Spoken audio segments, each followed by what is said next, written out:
Kasubira bigenda maaso mu ggwanga ogenda maaso n'okubeera ng'obigoberera era ng'obiraba. Ensonga ezigenda maaso ku NBS mwazuulidde bannange.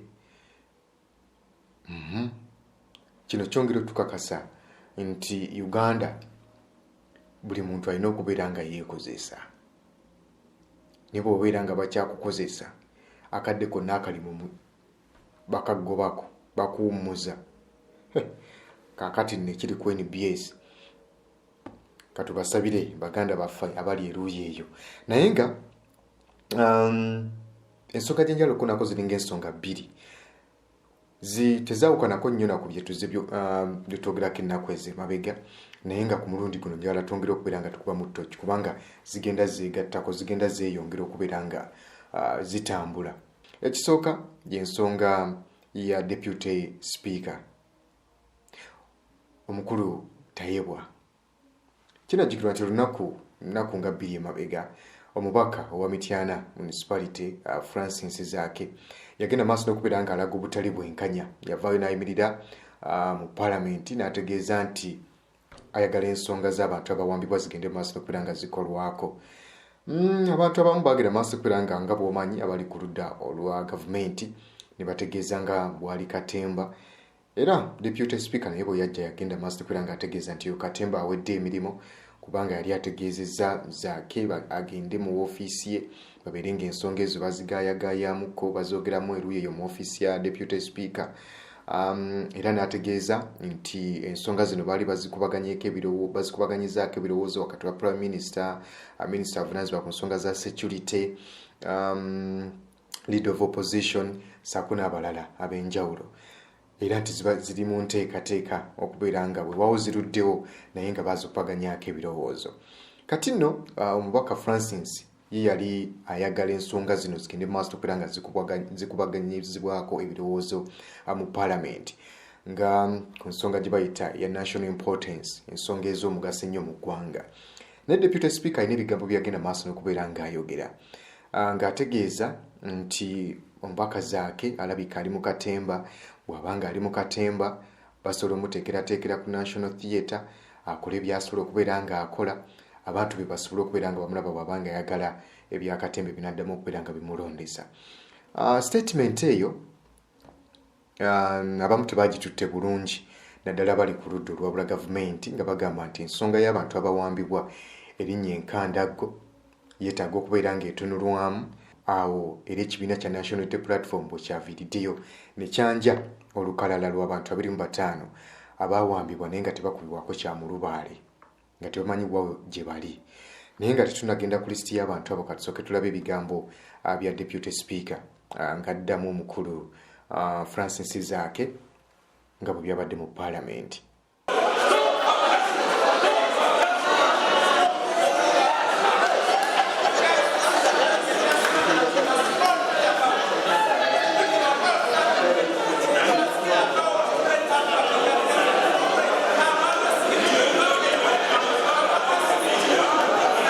No one will be allowed to blackmail this house. Because I've seen now where we are going, we have started a very dangerous game. A very, very dangerous game. I cannot, my decision, what we discussed, is not based on someone trying to hijack the microphone. No way. Not any single day. We remember come and dress here. You try to even commit suicide here. If you're doing it for your constituency and you want to appease your constituency to show you're the one who has worked, do it. But it will never influence any decision I make here. The commitment, that issue, I started it without Honorable Zaake being here. Honorable Zaake has not been in this house for over 10 sittings. He has not been here, and without my permission. If I go on the Hansard, if I go on the record. But I have never spoken about him. Because he's a brother. You leave a colleague. Maybe he's in a constituency. But I want to caution you. And you see, that's why I had moved to matters of national importance. Because I didn't want you to push me in a corner. Ku nsonga y'omukulu Deputy Speaker Tayembwa byagenze maaso n'okubeera ng'ayogera eri omukulu Francis Zaake nategeeza ng'ensonga zino bwe yeetaaga okubeera nga agenda mu ofiisi ye basooke bazimumunyemu. N'ategeeza era ababaka mukulu Tayembwa nti beetaaganga okusooka okugenda mu ofiisi ye babeerenga ensonga bazikubaganyamuko ebirowoozo wa bombiriri kati zinaaba kubeera nga zijja mu paalamenti. Ekintu oba oliawo ekyaleetedde abantu abamu okubeera nga beebuuza nti enkola eyo mbutuufu egwanidde kubanga abantu ababaka bagenda mu paalamenti okukiikirira abantu ensonga zaabwe zikubaganyizibwenga omwo ebirowoozo era nga waliwo ensonga ya issues of national importance ezisooka okubaganyizibwako ebirowoozo. Kakati ng'abantu bagamba ensonga zino nga ziba zigenze nnyo, abamu ne bagamba mbu bayinza obutanenya deputy speaker kubanga mu kibiina mwali bw'embeera gye bagenze maaso kubeera nga bamanyira kubanga ababaka ba paalamenti ensonga zibeera nga zigenda mu maaso kubanga waliwo ensonga eyetaaga okubeera nga ekubaganyizibwako ebirowoozo oba kulonda kuyisa basooka kubeera nga mu kokasi yaabwe basooka kubeera nga bagenda ne basisinkana gwe basisinkanye omukulembeze mu kibiina kyabwe oba omukulembeze w'eggwanga n'abaako byababuulira kwe kudda mu paalamenti. Oba oliawo deputy speaker ensonga emu gyayagala okubeera ng'aleeta mu paalamenti. Teyalibadde mbi okwanguya okubeera ng'ebintu bitambula bulungi nnyo okuteekawo obwerufu n'obutattagganya oba oliawo kifaananyi kya paalamenti. Naye singa ebintu badde tebiringa bwe biri nti ensonga esobola okubeera ng'ereeteddwa deputy speaker n'agirinnyako ebigere olw'okuba nti erabisa gavumenti oba erabisa abanene abali mu gavumenti, ndowooza kyalibadde kiri fine. Deputy speaker Tayembwa bw'abanga ensonga tagireetera mu mbeera eyo yakubeera nga asirisa ku maloboozi g'abantu ng'agenda maaso n'okubeera nga ensonga eziruma bannayuganda oba oliawo ziyinza okubeera nga ziraga nti gavumenti yezikola nga zayagala okwekereza. Ebeera nsonga nnungi nnyo tekirina buzibu, naye obuzibu bwe buli embeera yaffe ebintu ng'engeri gye bigenda maaso n'okubeera nga bikolebwamu. Awo ewabeera obuzibu nti abajja kubeera nga asirisa abantu abamu bikome eyo mu ofiisi bitambule mpolampola mu bufundafunda ate nga oba oliawo ensonga zaalibadde zeetaaga okubeera nga zanjulwa mu paalamenti ensi yonna negenda maaso okubeera nga ezimanya nemanya paalamenti ensonga yazikutte etya nemanya sipiika ensonga zino yazikutte etya ani yazireese ebintu ebifaanana bwe bityo. Naye bwe binaasookanga okuyita mu ofiisi ya sipiika then ebintu bijja kuba si bya bwerufu mu mbeera yaffe nga gye tumanyi ebintu ebigenda maaso okubeera nga bitambula.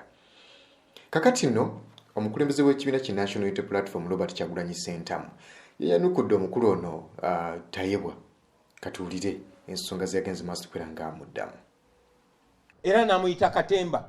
Kati balowooza nti wano balowooza Sheikh Yahaya gyali ali mu Katemba. Balowooza bano bonna abawambiddwa bali mu Katemba. Bano bamaama mulowooza amaziga beekabya bwekabya. Mulowooza Ssegawe yejjamu enjala. Kyewuunyisa n'ate tekirina twewuunyisa nnyo. Kuba oyo omwami yennyini Tayembwa Thomas yennyini yakwatibwa ku katambi nga 28 omwezi gw'omunaana omwaka gwa 2020 ng'atulugunya omukozi w'amasannyalaze kubanga yamukwata ng'abba amasannyalaze n'agasuukinga off nga mukuba kibooko akatambi ako mwenna mwakalaba. If this house has rules, if you want to do drama, go and do it in your constituencies. You can't do it on this floor.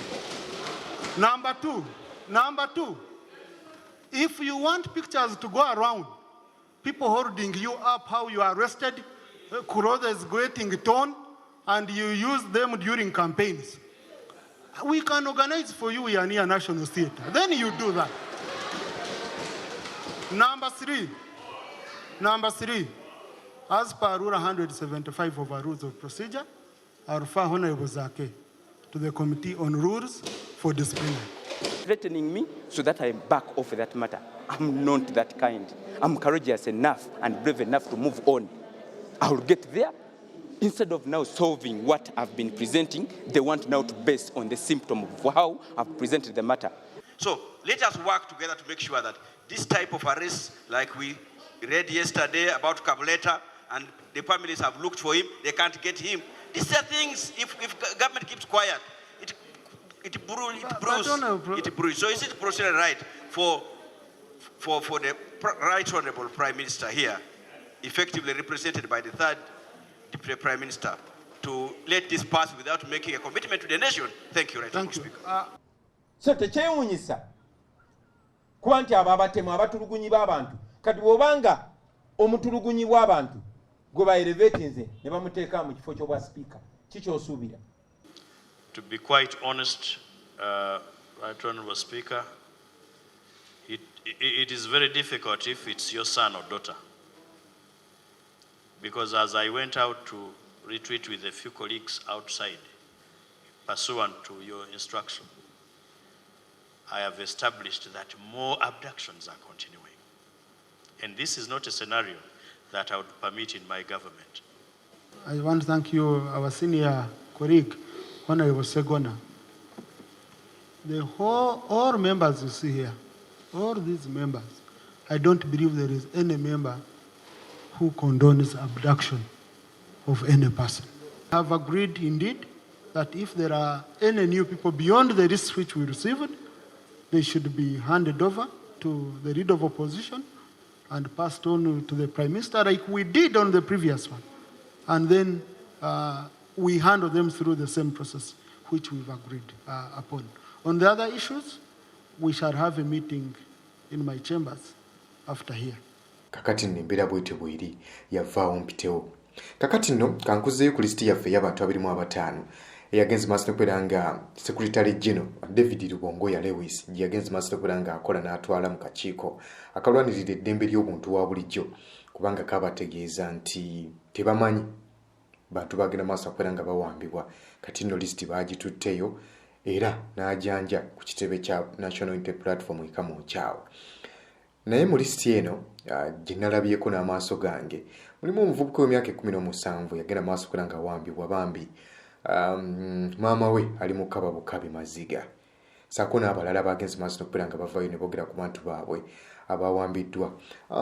Bantu nga babiri ndowooza katulabe ensonga zibagenze maaso okubeera nga boogerako abantu baabwe engeri gye bawambibwamu. Kumewo tutandikirawo tulabe ateyo gavumenti kiki egamba ku nsonga eno. Nange onnaku z'omwezi nga 5 bajja ne batwala omwana wange bamuyita Godfrey Kirumira ne bamutwala mu drone amagye ne gasalako mu drone ne gajja ne gamutwala Majambere ye yatwala omwana wange wa myaka 17. Majambere yalirwanye n'abantu beyenkana n'ab'emyaka n'atalwana na mwana wange. Simanyi Majambere bwe yatta mwana wange oba yamutta yeegalise oba yamukola atya. Majambere yalimpadde omwana wange yampadde omwana wange ne mutwala ne muziika kubeewo okumuziika nnyinawo. Mwami wange ye Kanata Muhammad bamujja Walusubi nga 23 Desemba 2020.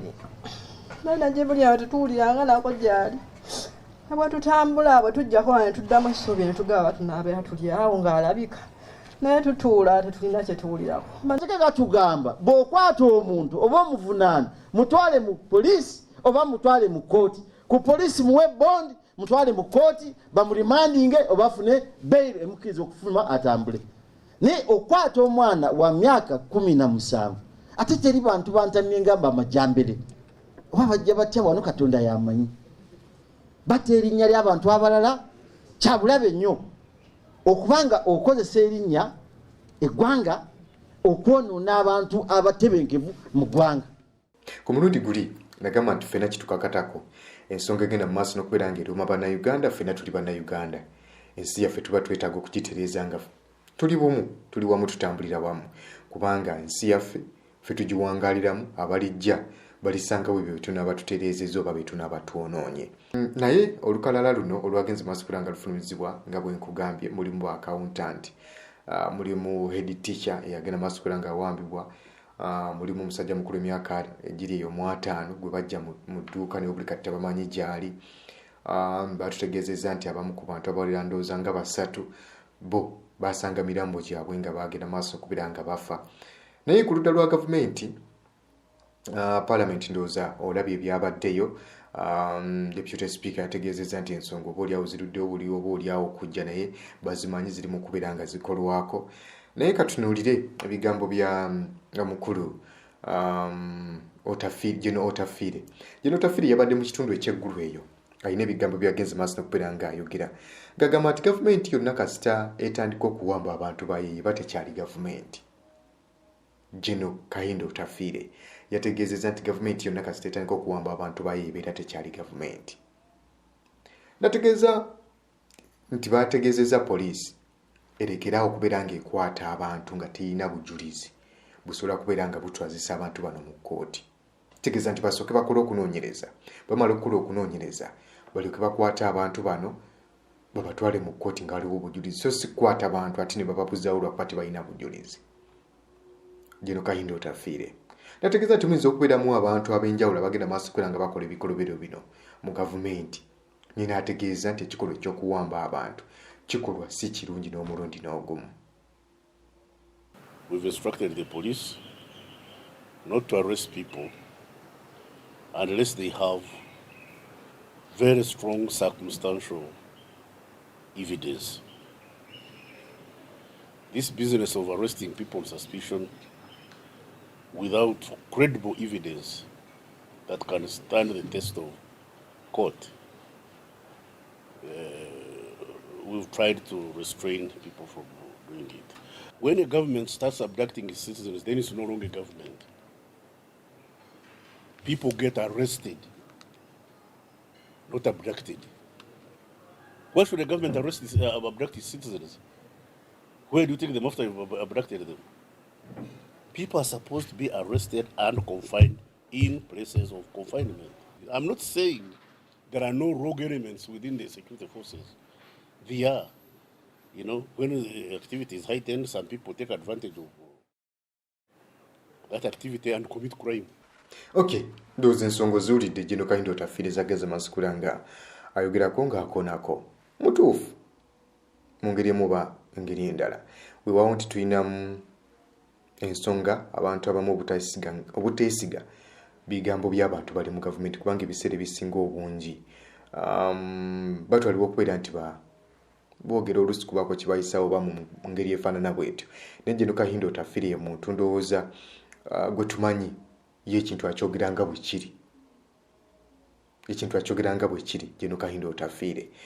Kakati nno ndowooza n'ebyo ebigambo tetulina kubitwala nga bigambo bya muniino oba kubalaata ebya General Kahindo Otafiire. Kakati nno munnange ebigambo ebyo tubitwala nga bigambo bya kusaaga, tubitwala nga bigambo bya kubalaata. Akajja obunaku nze ngenze.